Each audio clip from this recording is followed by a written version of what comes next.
What's up, everyone? Welcome to my corner of the internet. I'm your host, Ryan Kramer, and this is Crossover Commerce, presented by Ping Pong Payments, the leading global payments provider helping sellers keep more of their hard-earned money.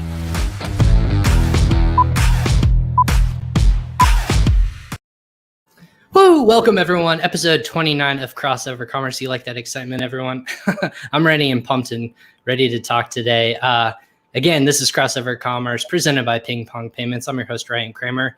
Episode 29. Oh my gosh, we're almost there. Season finale starting tomorrow. But today, really cool topic that we're going to be touching on today, manufacturing and sourcing from China, which I know a lot of people dive into, especially in the e-commerce and Amazon world. But again, if you're listening to this on podcast later, or if you're watching us live on LinkedIn, Facebook, YouTube, or Twitter, to go ahead and comment, say hi, drop a note, tell us what you think, and we will make sure that all those comments get shown or either answered if you have a question. But today we have from Movley, the founder and CEO of Movley. His name is Sajag Agarwal, and I'll go ahead and bring him in today. Sajag, thanks for joining me today. Hey, Ryan. Thanks so much for having me on. Yeah, man, of course. And I know we've talked a little bit about your guys' business, and you've been around kind of talking about Movley and a little bit about what you guys do. But I think a lot of people want to understand just entirely your background. So let's just dive into where you got to today and then how Movley came about. Yeah, that's a great question. So I actually started in e-commerce about 8 years ago. It's a pretty long time ago now. And you're a dinosaur in e-commerce. Yeah, I guess. You'll see my fossils soon. But yeah, so I started on eBay originally. That was about 8 years ago. And I just started flipping stuff on eBay. And that went really well for me. So we started growing really quickly, made a lot of sales on eBay. And then I moved over to Amazon because I needed a little bit more of a consistent cash flow. I was doing a lot of RA on eBay. So like I was buying stuff from other retailers, selling it on eBay, was buying bulk from like wholesalers, stuff like that. And that wasn't really like the most reliable source of income. Sometimes they'd run out of inventory, there'd be other issues. So then I was like, okay, hey, I need a little bit more predictable cash flow. And I jumped over to Amazon. And my Amazon brand really took off. I was in the consumer electronics space. And in the first year, we did 40K. Second year, we did $1 million. And third year, we were on track to do about 2 million that year. But unfortunately, what started happening is we had a lot of quality control problems. And this was not just with our electronic products, because although we focused in consumer electronics, we had products in all kinds of sectors like apparel, fabric, things like that. And we started seeing quality control problems with just plastic and simple metal products, electronic products to the tune of like 5 to 10% defect rates on arrival. And also on some of our SKUs, we were seeing 100% failure rates after a few months of use on products that got 1 to 2 year warranties. So that's what led me into Movley, and Movley does quality control inspections for e-commerce sellers in China and a lot of other countries soon too. So yeah, that's a little bit about me. That's a lot. I mean, that's a lot in background. Like you said, you've been in it. You've kind of seen different facets of it for the last 8 years. So, are you still a current seller for people who are wondering? That's a good question. Not anymore. So I stopped selling about 1.5 years ago. Okay. Is that a good decision or bad decision, you think? I think it was a good decision for me at the time. So, with that brand growing so quickly, it took like all my cash and then it just collapsed because of quality control. And so after that, I just wanted to take a little bit of a brief pause from Amazon, which is where I'm kind of in right now. But pretty sure I'm going to probably start up with Amazon pretty soon, again in the future here. But I want to do it at a place, when I have Movley in a good place. Oh, of course. Yeah. And that's kind of the funny story, right? People are sellers. They kind of see a niche. They develop a solution for themselves. And they're like, hey, this is kind of scalable for so many other, entrepreneurs or sellers in general. So what was kind of that turning point for you? You're like, hey, I think we have something here. It's not just applicable to me as a seller. Maybe this is something that we can help out other people. Yeah. So after my business started having some issues with quality control, I ended up moving to Shenzhen for 6 months. And while I was there, I was basically working 12 to 16-hour days and basically watched my own inspectors do their inspections, watched one of them commit fraud. At another point, opened an office in China and had them take bribes from my suppliers, my own employees. And then at a third time, after doing my own inspections, I was catching those problems. So After I finished up with that business and living in China, I actually moved back here to the States. So I'm based out of Chicago, and I started talking with a lot of sellers. I went to a bunch of conferences all around the US, spoke with a ton of e-commerce, Amazon sellers, Shopify sellers, brick and mortar sellers. Chicago's the home of brick and mortar, so a lot of sellers nearby. And I started talking to all of them, and I said, hey, do you trust your inspections company? And how do you guys deal with quality control and things like that? Because I was having the same issues. And what I learned is that all of them said, to the tune of these words, that we don't trust our inspections company, but it's better than doing nothing. And I was like, wow, like we live in, so we live in 2018. We got Elon Musk. That was like 2018 at the time. We live in 2018. We got Elon Musk, putting Neuralink, trying to wire stuff up to our brain. And we got all this kind of new technology coming up. And we can't just make sure that, an inspection was done properly in China. It just didn't make sense to me. So that's when I went ahead and founded Movley. Oh my gosh. So there's a lot of things to take from that. I think one of them is you just got up and you just moved to China. There was no like actual motivation. You had business that was thriving obviously in the United States, but you wanted to fix something. So you just took it upon yourself to go over and look at it yourself, and you perceive so many different things. So what's it like to just like go and maybe just be immersed in it all? Yeah, it's a really good question. So actually, when we started having all those issues and I decided to go to China, I was actually visiting my mother, and she's in a suburb of Chicago. So I'm in downtown. It's like 30, 40 minutes. I was just hanging out at her house, and I was spending the night, and I was just sitting on the desk and using my computer. It was like 2 a.m. in the morning. And I was like, okay, I need to go to China.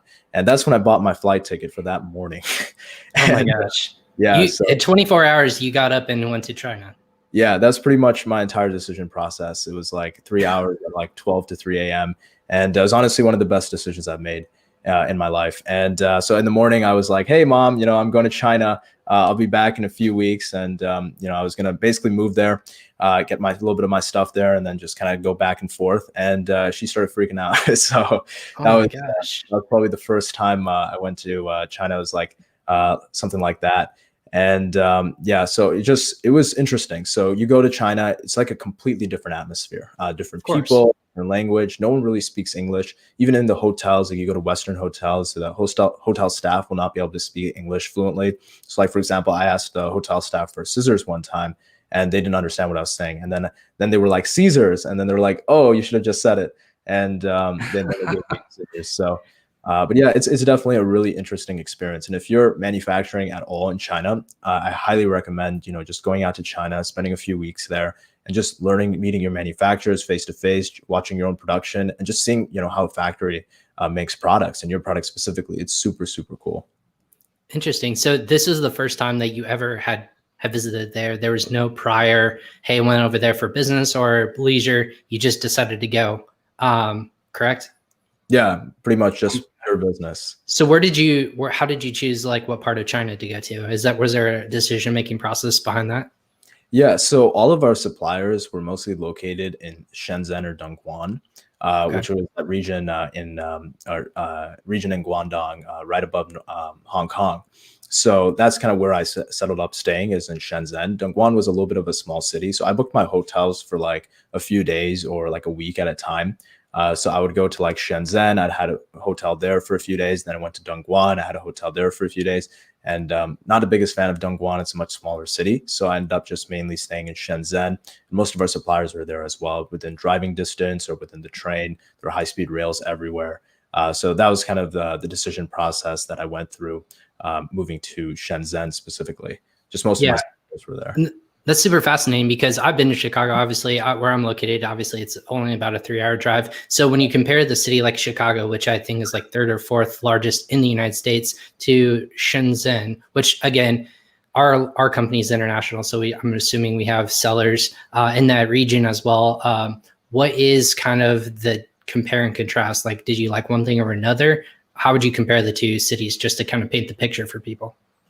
Yeah. So when you go to Chicago, you're like, wow, this is a big city. Then you go to New York, and you're like, holy bigger city. Yeah. You don't see the sky almost. Exactly. Like if you go to like a top of like one of those viewing decks in New York, and you just see the city, it's like massive, just buildings and skyscrapers as far as you can see. It's like, how big is the city? It makes Chicago look like a speck of dust. Now take that analogy, and Chicago is to New York as New York is to Shenzhen. So you go to Shenzhen and it's just endless. Endless. There's like 3 New Yorks in Shenzhen. You have like a New York, there's like 3 different provinces. You got like Fujian, you got Nanshan, yeah, you have Lohu, and every region kind of has their own like city, and it's just endless. It just goes on forever in every direction. There's a lot more space because it's a little bit more spread out, but it's just crazy, crazy big. So it's huge. I never saw a bigger city in my life before going to Shenzhen. Oh my gosh, I can't imagine. And again, for people who have questions, again, feel free to chime in, or if you've been to China, or if you have questions about China, let's ask those. Just ask this live, and we'll get those answered too. So interesting. So didn't speak local language, have never been there, didn't know where you're staying. What's next? Like, what's next in that process? Yeah, so what ended up happening is that the first time I went to China, so the first month I lived there or so, I talked with all my suppliers and manufacturers in advance. We had a couple, and I would tell them, hey, I'm visiting China, and they would actually arrange the transport and everything. They would pick me up from my hotel, take me to the factory. I'd spend the day with them. They get me lunch, and we explored the factory. We would check production. We would see everything that's going on, and just kind of learn the entire environment. And so that's basically what I was doing for the first few weeks in China, just talking with my suppliers, visiting their production grounds, just watching other people's products get made, watch my products get made, things like that. And we also did a lot of sourcing. So we were also looking for new manufacturers for some new products. So I was like making a list of manufacturers, that I was finding, I was talking to, I was saying, hey, I'm in China for the next few weeks. I'd love to come out, check the factory, things like that. And we got a lot of good factories through that. We just go over, maybe 2-3 factories in a day. I was going, maybe taking a taxi, or sometimes we'd hire like a car. But most of the time, suppliers were super cooperative. So they would just, pick me up from the previous supplier or something like that. And we just go, supplier to supplier, and just check out the production facilities, meet everybody, and, learn the culture and the manufacturing process.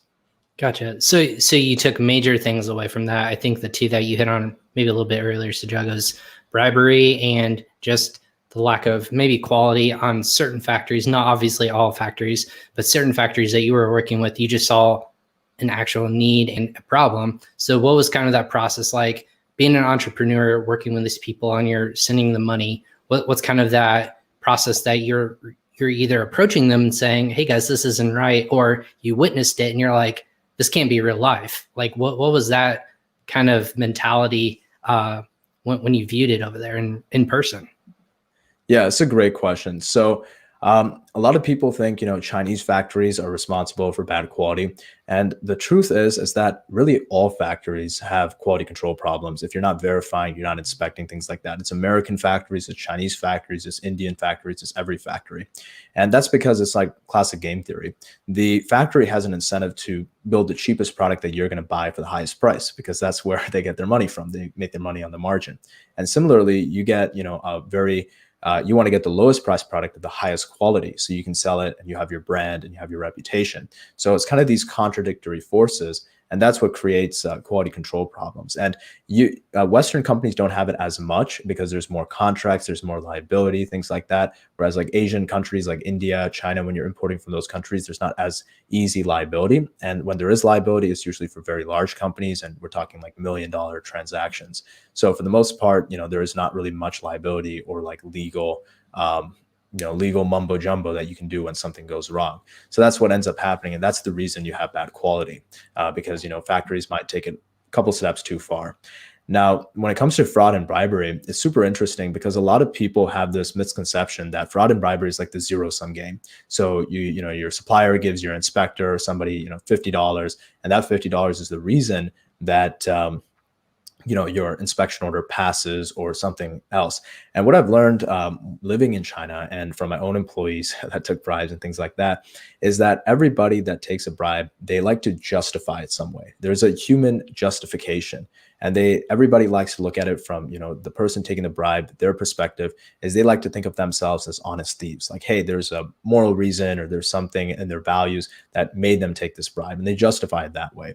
So for example, I was in my hometown here in Chicago in one of the suburbs, and I went to my foot doctor. And so this is the first time I met the guy. I have flat feet. I don't know what the medical term is. Flat feet. Yeah. We'll just call it what it is. Yeah. No, I'm a doctor. I always talk about the story, and I've never looked up the medical term for what the doctor's name is yet. So, I should probably do that. But, so I went to this foot doctor, and I met him for the first time. Super, super nice guy. And he really liked me. I really liked him. And so we went through this conversation, and, he was talking to me what I was doing. I was talking to him about life, things like that. At the end of the conversation, he was like, all right, Sajag, you have flat feet. And I was like, oh, I know that. And he's like, yeah, so what you need is, I was having a little bit of shin pain. So he's like, okay, hey, you need some orthotics. And I was like, okay. And he said, no, you don't need custom made orthotics. You just need regular orthotics. And I was like, okay, sounds good. And he went to the back and got me back this pair of $50 orthotics. And he gave it to me, told me to put them on, and told me to walk around. And I said, yeah. He said, okay, cool. This is like fixing your issue. It's working. This is what you're going to need. And I was like, oh, okay. How much is it? And he was like, oh, these are $50, but for you, don't worry about it. I'm going to make it free. And I was like, oh, okay, well, awesome. Thank you. Free orthotics. And then he was like, yeah, sounds good. Just wait here. I'm going to get a nurse. We'll check you out and you'll be good to go. And I was like, awesome. 2 minutes later, he walks in with a nurse, and he tells the nurse, hey, Sajag, or he tells me, hey, Sajag, I'm going to need you to follow this nurse out, and she's going to take you out the back entrance. And I was like, oh, why is that? And he's like, oh, well, they don't like me giving away shit for free. And I was like, okay, well, it's not a big deal. It's just $50. I can pay for it. And he's like, no. I insist you take it for free. What's an extra $50 to this, billion-dollar company? Basically referring to his employer. It's $1 billion hospital group. What's an extra $50 for them? And that's kind of how fraud and bribery works in China as well. So, for example, with an inspector, you have an inspector that goes to your factory. Factory rep treats them super, super nicely. Like in the case of that, that orthotic, I didn't give the doctor a bribe. I didn't say, hey, I'll give you $25. You give me a $50 orthotic. He just did it on his own, and it's the same thing. So, I'm an inspector. I go to the factory. The factory treats me super nicely. The factory rep buys me lunch. And then at the end of the inspection, they're like, hey, Sajag, you're the inspector. Like if I was the inspector, right? Like, hey, inspector, I know this order is going to fail by 5%, but if you fail this order, I'm going to lose my job. And the inspector, and whether it's like my own employees or it's a third-party inspection company, it doesn't matter. The inspector is like, well, I really like you. You're a cool guy. And, on the other end of this transaction, we have this $1 billion American company or whatever that's hiring me. They don't know how much money that, it makes. It's just like Americans, you're rich. And they're like, okay, sounds good. Well, you know what? I'm going to do you a favor. I'm going to lower your defect rate from 5% to 2%. It'll still fail, but it's not going to fail by as much. And I'll take a bribe for that because, and I'm going to help you out because I like you, kind of thing. And that's how fraud and bribery happens in China. And obviously, you can also just have inspectors that just don't care and, maybe don't have passion to do their job and things like that. And that also just leads to, just lack of good results and kind of fraud without the bribe. So, obviously you have those different elements, but that's kind of how fraud and bribery works in China. So it's like this different perspective than most people think. Yeah, and that's interesting. And obviously it doesn't happen just in this, in China. It happens all over the world for many different entities and whatnot. So when you're encountering a situation like this, how often are you in, like, how often is this happening? Is it 3% of the time? Is it 10? Is it 50? Is it 100% of the time? What is it that Movley is finding that this is a consistent factor that you really need to keep an eye on? That's a really good question. So it's really hard to quantify. It's super, super hard to quantify. So it's very difficult for us to know when it's going on. And similarly, we can get, look for signs and things like that, but it's not going to be like super, super, perfect. So it's really hard to quantify that. So like what we do at Movley, for example, like I always like to say, we're not perfect. Just like any other inspection company, you're going to have your flaws, you're going to have your, problems. But I would say right now we're about 2 to 3 times more effective than other inspection companies. And, a lot of that is to the process, but a lot of that is to fraud and bribery, like what we do with our trainings. There's a lot of stuff you can do with trainings and just kind of giving your inspectors more holistic perspectives. And that applies to employees too, and even your suppliers. So, if you tell your suppliers, hey, if you act like, hey, I'm a $1 billion company, then they're going to treat you like a $1 billion company. Yeah, you know what you're doing. You didn't give us quality control standards. You didn't give us, things. So therefore, you don't care about the quality. They'll treat you like that. But if you say, hey, I'm a small business owner and have, a lot of, we have a lot of sales here, and we're looking to expand into this market. And, we have business experience, and we'd like to make you our manufacturing partner. And you look at it from a relationship perspective, and you humanize that connection, it reduces that chance of fraud and bribery. So that's kind of what we do with our inspectors as well. And then we're always working on improving and innovating. So we're actually working on building out a tech platform to get real-time data insights as the inspection completes, and body camera footage, things like that, and then sync all that information up into our tech platform to be able to actually determine, okay, when is an inspection not being done properly, or when is it, is there a 5% defect rate before lunch and then a 2% defect rate after lunch, things like that. So that's what we're working on recognizing as we build up into our bigger tech platform. No, absolutely. And it makes sense. So a couple of questions that sellers might ask if they're not doing these kinds of things, whether it's they're just beginning seller or they kind of just trust their supplier or manufacturer. First off, how often should one be going and inspecting their goods or their factory, whether it's in person or working with a company like a Movley? Definitely. So I always say at least do one inspection on every order. And that's the pre-shipment inspection. So that's kind of your last line of defense before it gets over to your customers and before they catch your problems. So you want to catch your problems before they get to the customers, and also establishes accountability that, hey, we're checking the products. We're not going to buy crap products. We want to make sure that, everything is good and in good shape. And it's very important to do those effectively. So a lot of times people don't set up their inspections correctly, and then they're basically just visually inspecting the product. And that's what most inspection companies do as well. And then, if you have a function test or something, you're not doing that, it's effectively useless. It's more of a placebo. So that's the first thing, is doing really effective inspection, on every shipment at the end of the shipment. And then depending on your product, if you have like a luxury product, you have electronics product, maybe something with like a special coating, and you want to make sure it's being done properly on the production line. It also makes a lot of sense to do it during production inspection. And I generally recommend doing it during production inspection on your first order, if you can, by default, just so, if something goes wrong in your first order, the wrong color or something like that, you can catch that at about 20% of production completion versus 100%, in the pre-shipment, and you can get those issues fixed without remaking the entire order. So that's kind of the first thing. And then in terms of like other products, like if you have luxury products, electronics, sometimes it makes sense to do those during production inspections every couple of orders or every order. It really just depends on your risk tolerance and, how many issues you're having. But you do want to have some sort of process in place, because when that one bad order comes, like for our suppliers, we didn't have any issues for 1.5, 2 years with a lot of our suppliers. In our third year, that's when we started having problems. It was just all of a sudden. And for other sellers we've talked to, it's gradual. It's a consistent decline. And, other sellers, they have issues on the first order, and others have issues on the second or third order. So it really just, it depends on every situation. But, that's why you want to have some sort of protection processes in place, because when those orders do come and they're bad, that one bad order, we actually did a calculation, and just $3,000 of a bad order is enough to pay for your inspections for 7 years after you consider warranty claims, returns, things like that. And that's not even including brand damage or stuff that's not quantifiable, like negative reviews. Yeah. And you had mentioned a couple different things. Rewinding a little bit, what are the different types of inspections that people instigate or you guys take to make sure quality is good or product's good? What are those kind of like step points? And I would call them like varying levels of inspections. Yeah, definitely. So there's two main inspections that we specialize in, and there's really about 4 main types of inspections. So you have like the initial production check, which is like before you actually go into production, you check the raw materials.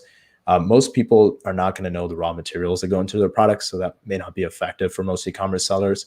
The next inspection is during production inspection.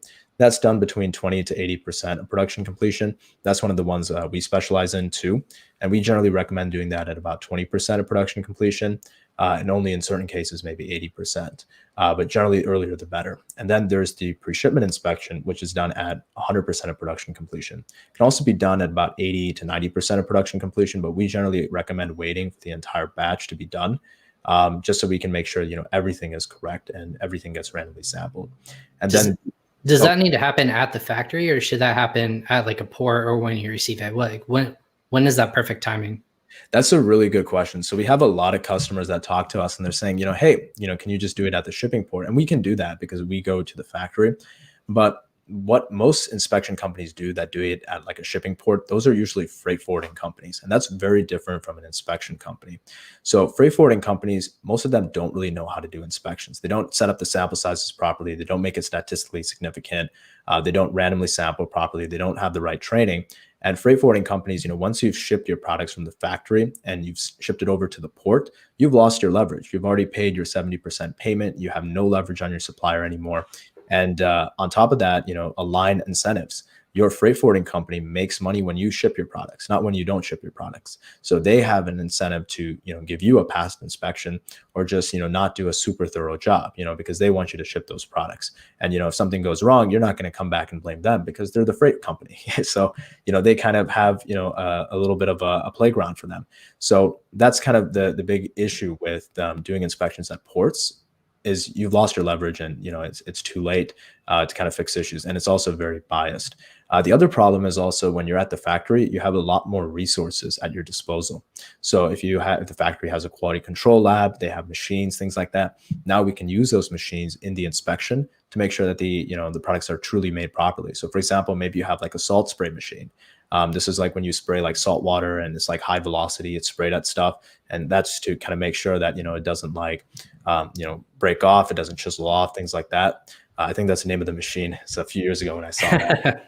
And, but yeah, you have that kind of machine at the factory. You're not going to have that at the port because your port's not going to have, all the machines for all the different products. You can have 0 machines at the port. So you have all of that at your disposal when you're at the factory. You can use that, make sure your products are built properly. And you also have factory help. You can ask the factory people for helping, hey, can you repackage the products so the products get repackaged properly? And you can watch that. You can't, in the port, you're going to have to repackage it yourself. And it's probably not going to be done as well because you don't have the machinery. So really you want to do it at the factory. Doing it at a port is, in my opinion, a really bad practice. Almost too late in the game. Yeah, that makes sense. So when, if people are doing it themselves, whether they just go over there, do you need a third party inspection company to kind of oversee and do it every so often as well?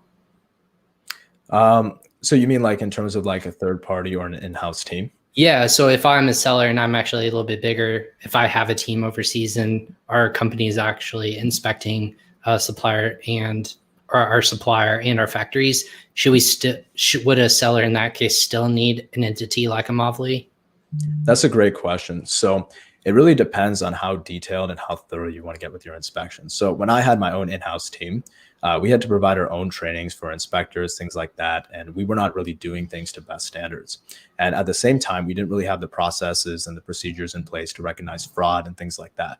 Like, for example, if you talk to like Walmart or Target, these big giant corporations that have offices in China, they have economies of scale. And economies of scale are really, really powerful. So they actually have entire security teams that their entire job is just to monitor the employees, especially in the sourcing areas, and check their bank accounts, check their balances, make sure they're not taking bribes from the factory.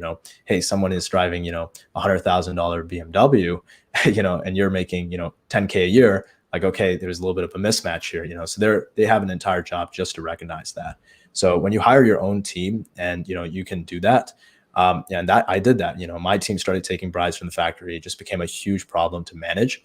And there's just no accountability, no process. You lose your economies of scale and you're not working to best practices. Like, for example, Movley, we're investing, hundreds and thousands to a few millions of dollars in the upcoming years to build out this tech platform to streamline inspections, get real-time data, get data analytics, data insights, and do that to recycle back into more effective inspections. The more tech we get, the cheaper our inspections become and the more effective they become.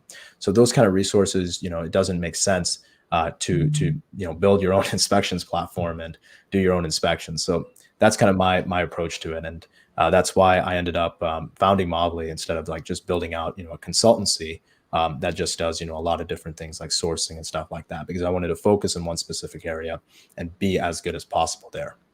Yeah. So what are the tips you would suggest for sellers or bigger corporations when partnering and working with suppliers and manufacturers, especially in China? Obviously, each country is different, but we're talking about China today. So what are your top 3 tips that you would suggest that to improve relationships or to have like consistent growth opportunities to avoid all these like cons that we're talking about today? Yeah, definitely. So I think the first basic thing is look at things relationship based and not transactionally.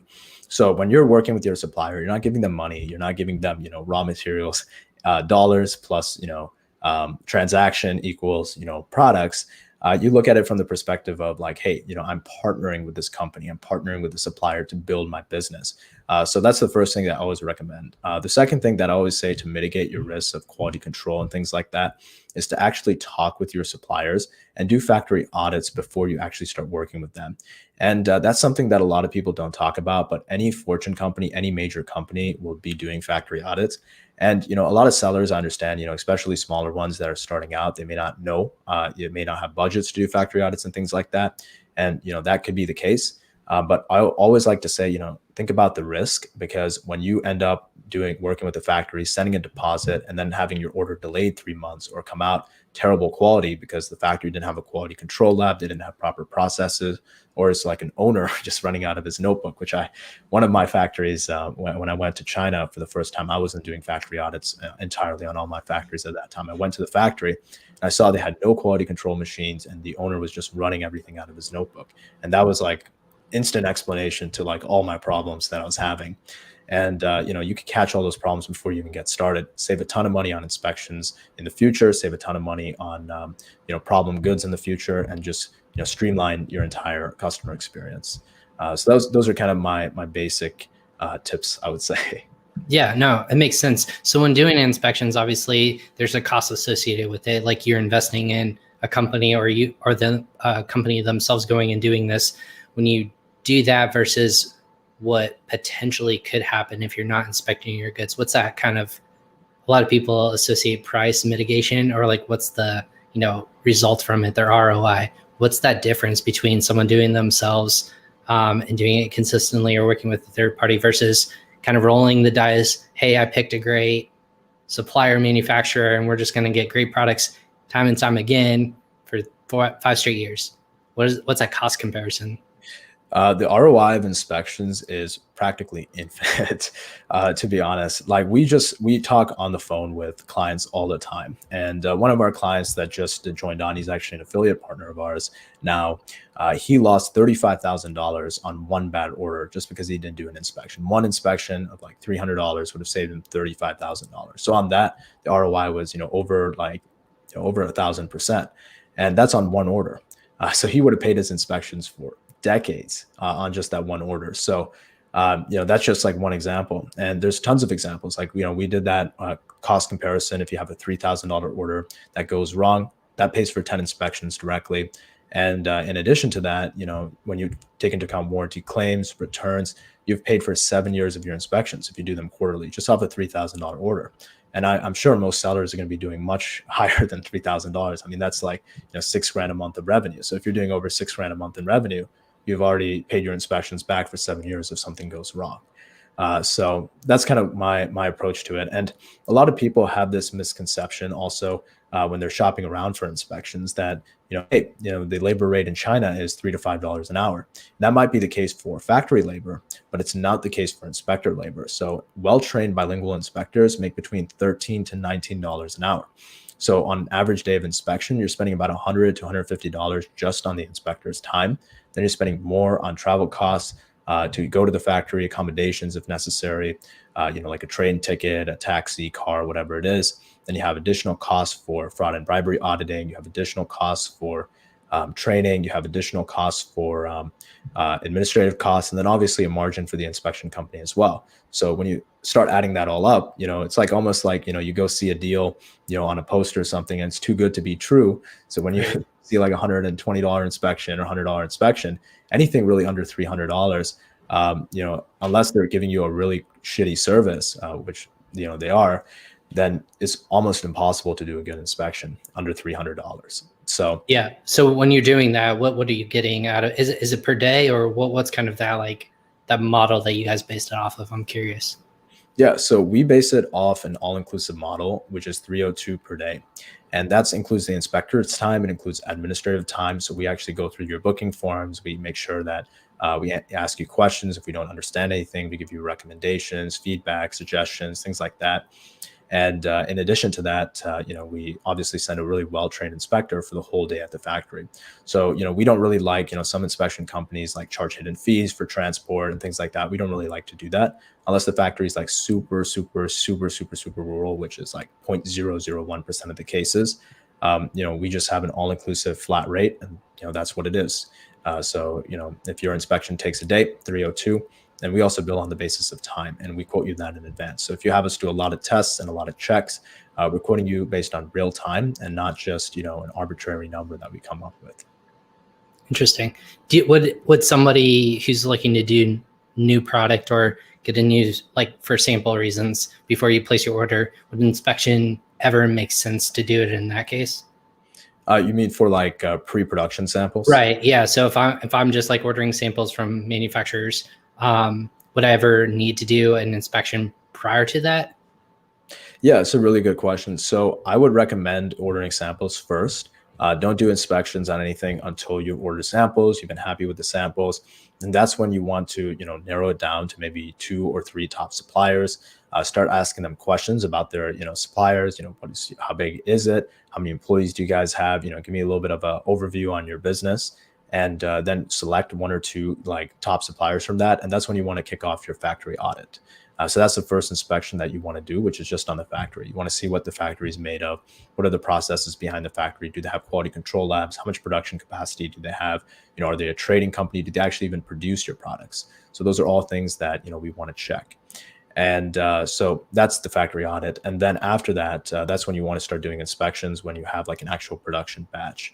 Samples are, an inspection company is never going to really understand, who your audience is. They're never going to understand, who you're selling to. If you sell a dollar store comb or you sell a luxury comb, with a luxury comb, flimsy is not allowed. But in a dollar store comb, it's allowed, right? But to an inspection company, a comb is a comb. So I would never recommend trusting an inspections company to determine whether your samples are good or not, because they don't know what angle to look at your samples from.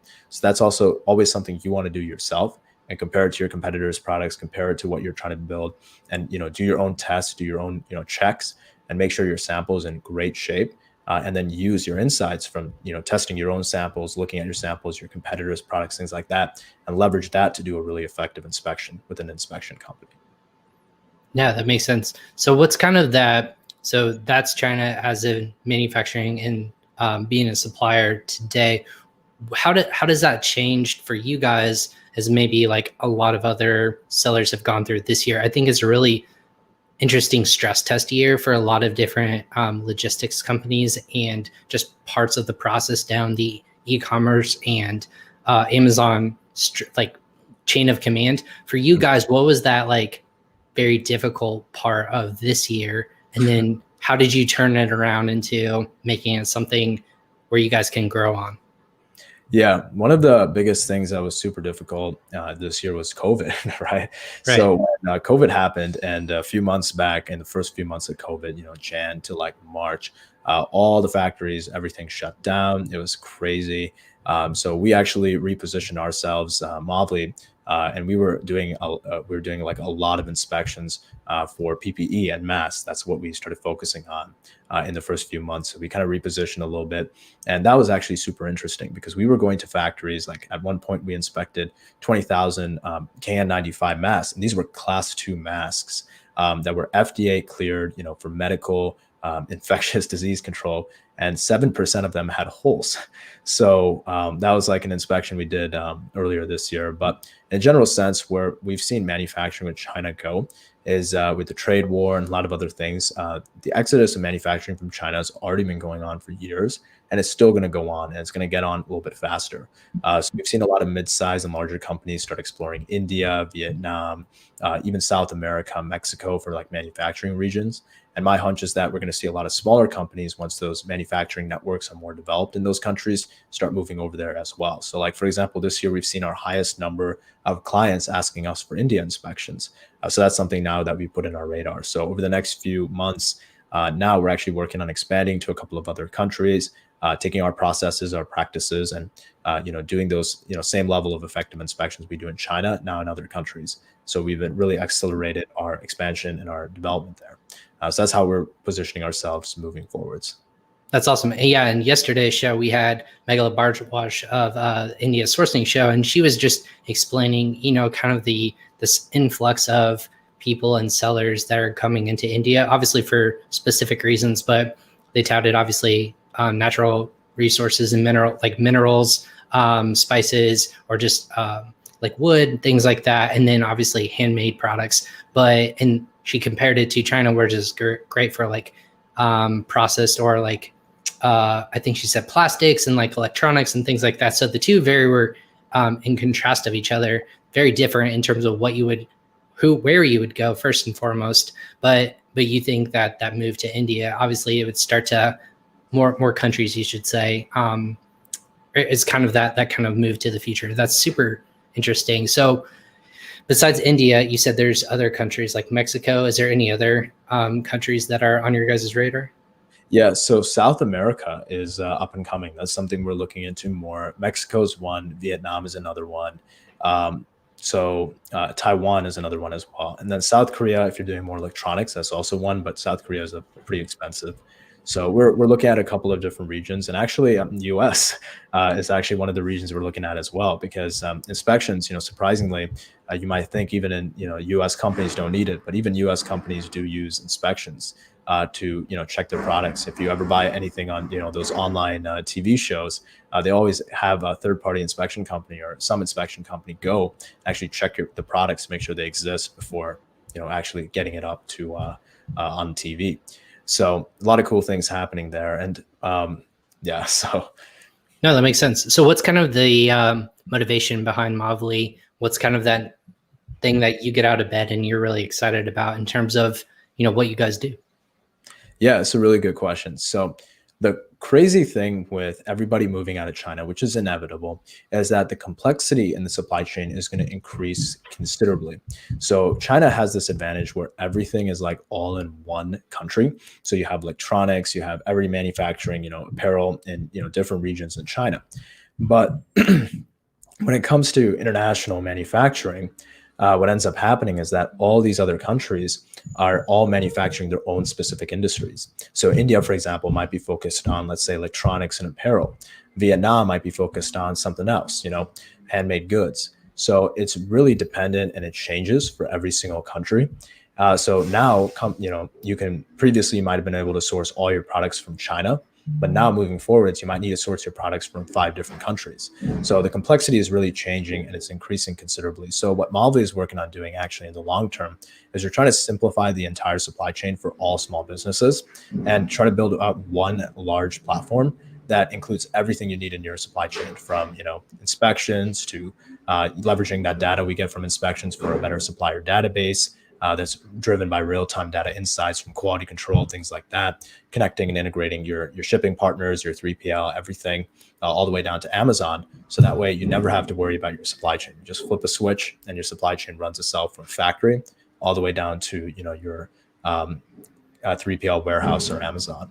So that's what we're working on in the long term, building out this giant tech platform. So that's really what excites me and drives me every day.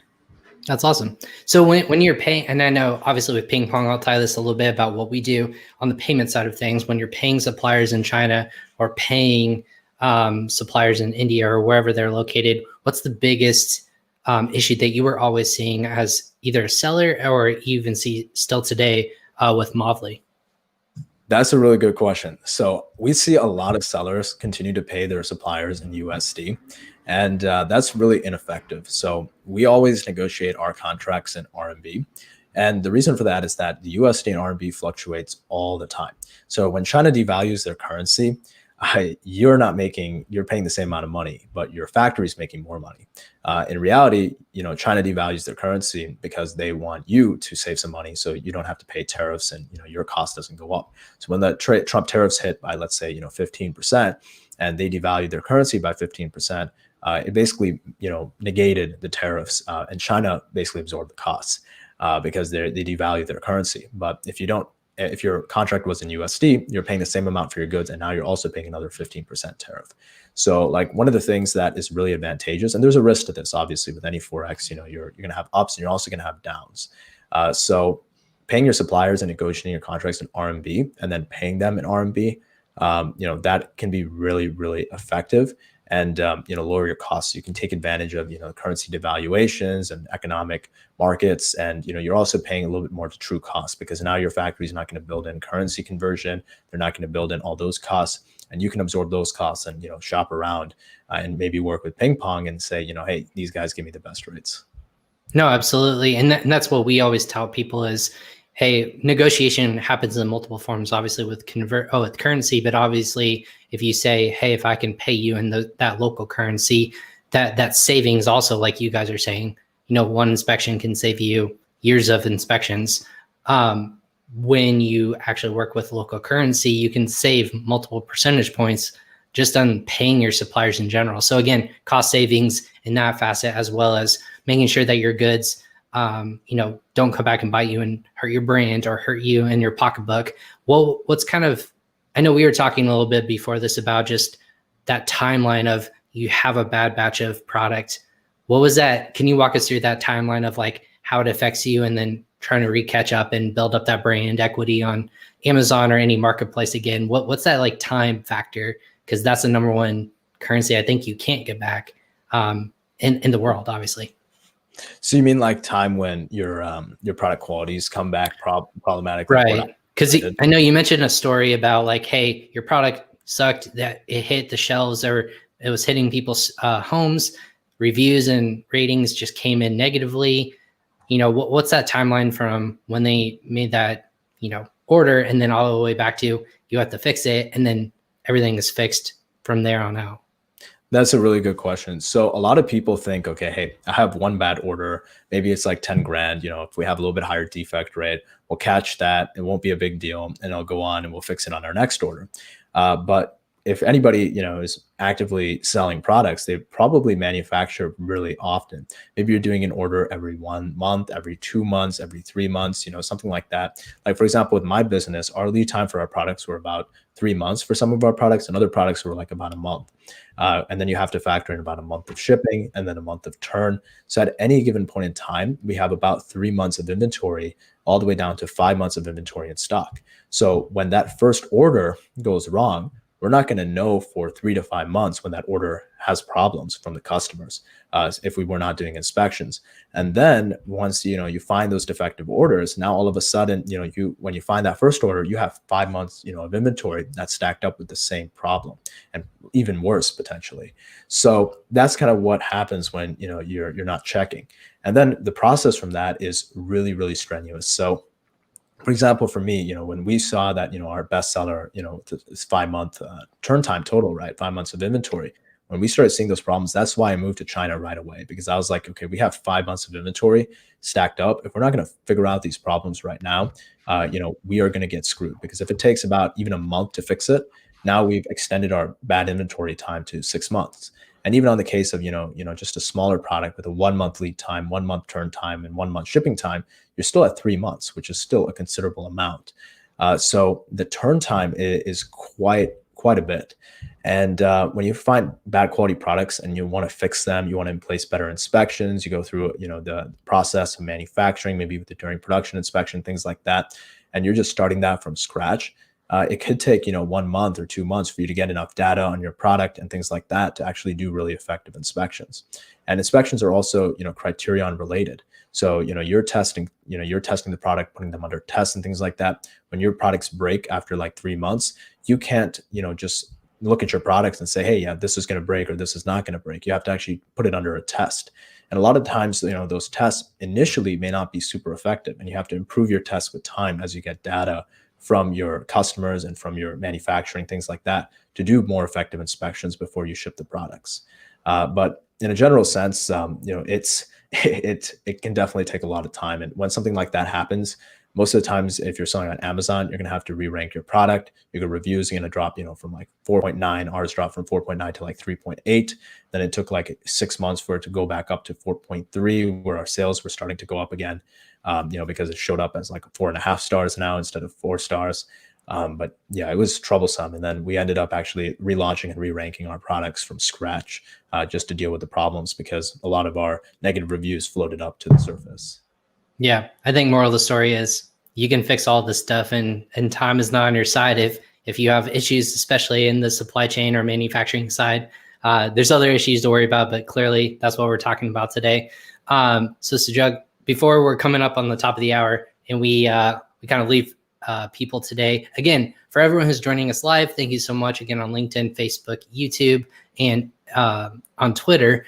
If you have questions for us, go ahead and enter your questions into the comments. We'll make sure Sajag and his team will be notified and they get tagged as well. But if you're watching this again after the fact, go ahead and hit the like button, subscribe for future episodes. But Sajag, if they have questions specifically or want to work with you guys or, just want to talk about stories or whatever, how can they get in touch with you guys and your team? Yeah, definitely. I mean, if you tag me in the comments here, I'll definitely be able to answer, and we'll have, I can answer. Someone from my team will be able to answer your questions. And if you're looking to connect with us for inspections, you can take a look at movley.com, Movley.com. And just in a nutshell, Movley does inspections super, super differently. So we are working on our tech platform. We already do inspections about 2 to 3 times more effective, and we're working to that 10x level. And we have a native English-speaking back office in the Philippines. So every time you work with us, you go through the booking process. You're working with people who speak English, and it's a very clear, communicated process. Western management, we're a U.S.-based company, and Chinese pricing because we have our Philippines back office and Chinese teams. But yeah, so just reach out to us, and we'd love to work with you guys and help you guys out with inspections or answering your questions. That's awesome. I mean, that's good stuff. And then maybe one final question before we leave. What's your 2021, 2020 sucked for a lot of reasons. People have their angst about it, but when within a year comes new expectations and new maybe wishes, I should say. What's kind of your expectations or wants for 2021? What do you want to see happen this next year? Yeah, it's a great question. So with COVID ending, personally, I want to go travel. And I want to get out of the house. So that's kind of my personal thing. But on a business standpoint, 2021 is going to be a really crazy year for Amazon. First of all, we're going to see a lot of people start diversifying to other countries, things like that. On manufacturing, we're also going to see companies get a lot more competitive. The market is getting more and more saturated. So, differentiating your products with customizations, things like that are going to be really critical.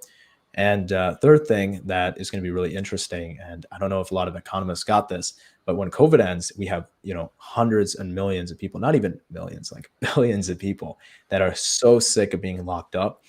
If you're in the travel industry, you're in luxury goods, you're in any of those industries that go up when travel goes up, and complementary industries, you're going to see a huge increase in sales. And it's going to not happen because now we all value as a society traveling so much and not being able to, not wearing a mask in public, that, when we go out, for example, even just me personally, after COVID ends in 6 months, I'm not going to look at traveling the same, not for a few months, for a few years.